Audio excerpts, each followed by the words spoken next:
Some mysteries scientists since ancient to modern times. One such mystery affects nearly all our personal and social lives. Herpes, the evasive invader. Herpes simplex is a viral infection that attacks skin surfaces. It usually occurs as sores on mucous membranes of lips and genitals. The illness is caused by either of two closely related viruses, herpes simplex type 1 or herpes simplex type 2. Both produce similar symptoms, but type 1 generally occurs on lip surfaces, while type 2 occurs predominantly in the genital areas of both males and females. However, type 2 infections can occur on the lips, and genital infections can be caused by type 1 virus. 3 other human herpes viruses are in the same family, but cause different infections.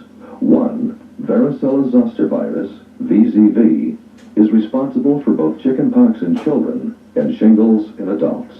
Another herpes virus is cytomegalovirus, CMV, which primarily causes disease in newborns and patients with severely depressed immunity. The third, Epstein-Barr, EBV virus, is the most common cause of mononucleosis. Herpes simplex virus 1 and 2 usually enter through contact with infected people. Sexual contact is the primary method of spreading genital herpes. Outward signs of the infection are blister-like sores, alone or in clusters, on skin and mucous membrane surfaces. Herpes, like other viruses, are extremely small, measuring only 8 millionths of an inch in diameter. This fragile virus is unable to survive outside the body for long. It consists of an inner core of DNA surrounded by a protein capsid. Herpes viruses also have envelopes surrounding the capsids. Infection begins when the virus enters the body and attaches to the surface of a living host cell. The outer covering or envelope of the virus sheds, and the inner core penetrates the cell.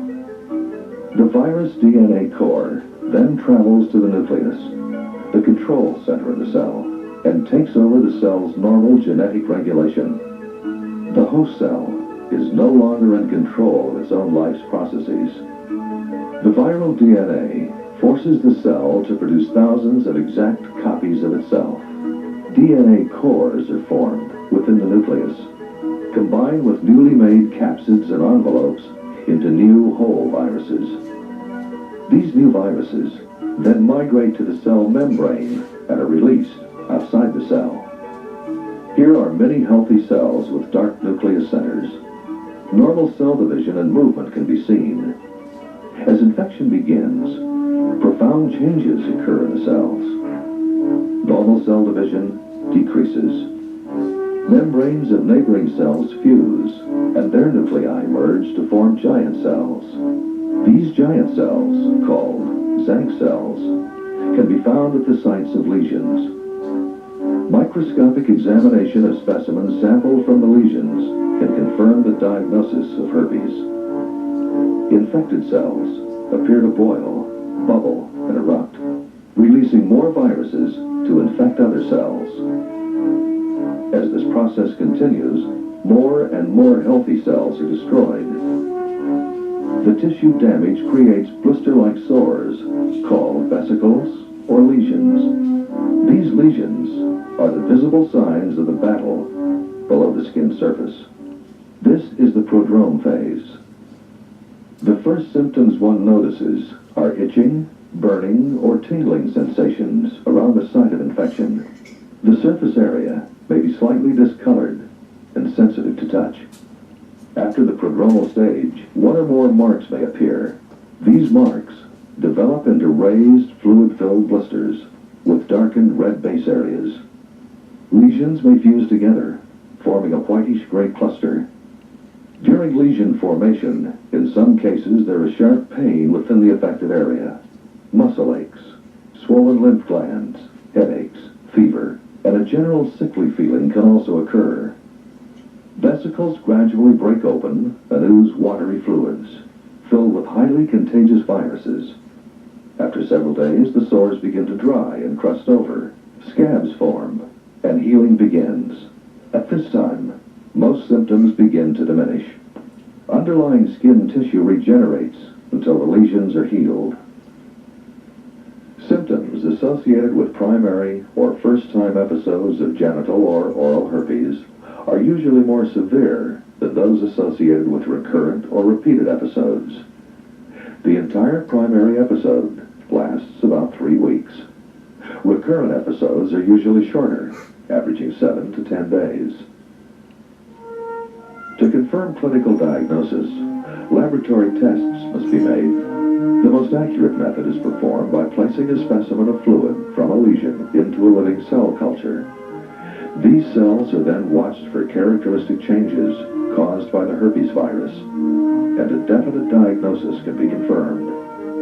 A more useful herpes test, although less accurate than cell cultures, is the pap smear. A gentle scraping of the lesion is placed on a microscope slide. If the specimen contains characteristic Zank cells, or cells with many nuclei, a diagnosis of herpes can be fairly certain. The invasive nature of herpes is quite complex. Let's focus on how the body can fight the virus. The body's natural defense system is called the immune response. A sequence of events takes place beneath the skin surface where cells of the immune system interact with a network of blood vessels, tissue, and lymph glands. The body's main defenses are specialized white blood cells and a vast array of chemical components, such as antibody, complement, interferon, and lymphokines. Lymphocytes, members of the white blood cell defense, gain the ability to identify foreign herpes invaders on the surface of infected cells. They seek out only virus-infected target cells and destroy them before the virus has a chance to mature. Other lymphocytes, called plasma cells, produce antibodies. Antibodies are a series of protein chemicals that destroy viruses. By way of microphotography, we can see the central plasma cell releasing antibodies that spread and destroy foreign invaders, called antigens. Phagocytes are the scavenger cells of the immune response system. They actively wander in search of foreign antigens. Upon finding the antigens, phagocytes engulf the invaders, digest, and destroy them. How do immune cells and chemicals work together to oppose the herpes invaders? Perhaps the best explanation of the defense is through animation. Herpes viruses enter the body through mucous membranes of the skin. They first attach to the cell's outer surface and quickly cause chemical changes within the surface. The viruses then penetrate the cell and migrate to the nucleus, where they increase in large numbers. Neighboring cells fuse together as mature viruses are released and the infection spreads.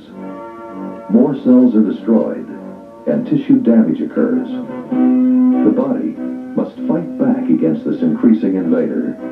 The immune response musters its protective army of specialized white blood cells and chemicals to oppose the rapidly growing invading force. The phagocytes, in particular the macrophages, can identify the enemy by its foreign markers. They actively eat and destroy viruses as well as infected cells. Macrophages also communicate with other white blood cells. The T cells, who carry messages to nearby lymph nodes. In the lymph nodes, the lymphocytes clone themselves and transform into specialized cells, ready to be dispatched to the area of infection. Reinforcements of killer T cells arrive to aid the phagocytes. They patrol tissues, seeking out virus-infected cells, which they destroy by injecting poisons. Other defensive recruits are B cells that transform into plasma cells. The plasma cells produce antibodies, or chemical missiles, that kill viruses. As antibodies attach to the markers of infected cell surfaces, they bind with a series of 9 proteins called the complement system. The first component of complement, C1, combines with an antibody. The second, C2, combines with C1, and so on until all 9 components are bound. The sequence is like assembling an explosive and its detonator. When all the pieces are attached, the charge detonates to explode and kill the cell. Dying infected cells produce a chemical substance called interferon. Interferon strengthens uninfected cells, enabling them to resist entry of the virus. Other chemical messages produced by T cells activate and assist the body's defense troops. All of these substances help to stimulate and intensify the immune response. As the battle grows more intense, there are heavy losses on both sides. In most cases, the body's natural defense overcomes those of the herpes virus and stops the spread of infection. Tissue repairs itself, and healing becomes complete. T and B cells now carry a memory of the herpes identity markers. They circulate and patrol all areas of the body, ready to mount an early attack, more efficiently and rapidly than that of the first encounter. However, some herpes viruses can escape the body's immune defense forces. These evasive invaders retreat and hide in certain nerve endings. They get to these hiding places by traveling along nerve fibers to clusters called ganglia. There, they remain in a dormant or latent state. Since these viruses are not actively replicating, they do not damage the nerve tissue. During this hibernation, the nerve tissue shields the virus. Since the viruses do not reproduce, no cell surface markers appear. Thus, the immune system is not provoked. This dormant stage or latency may be indefinite or continue for varying periods of time. A recurrent infection may occur when latent viruses are triggered by emotional stress, sunlight, menses, colds, or fever. When reactivated, viruses travel back through the nerve sheaths to the same location of the prior infection site. The infection, immune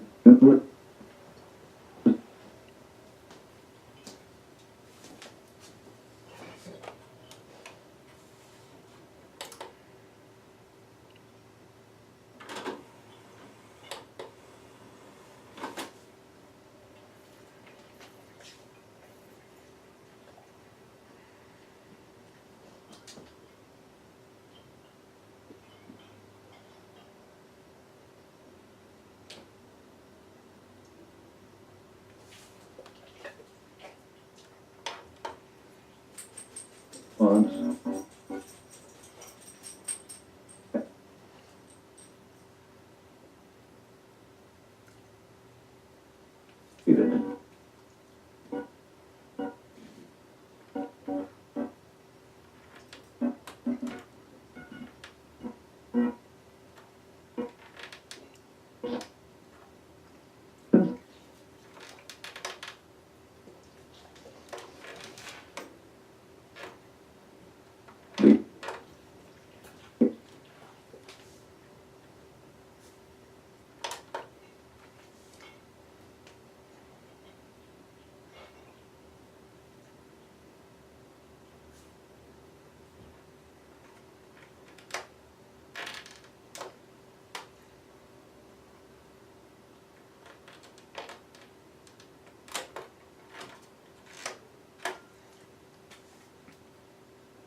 While type 2 occurs predominantly in the genital areas of both males and females.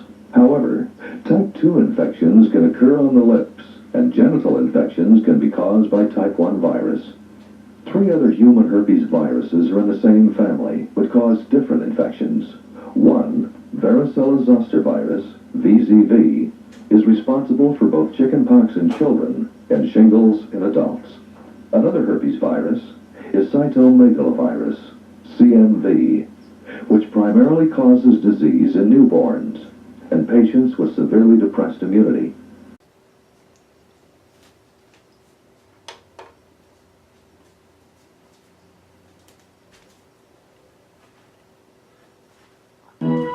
Some mysteries scientists since ancient to modern times.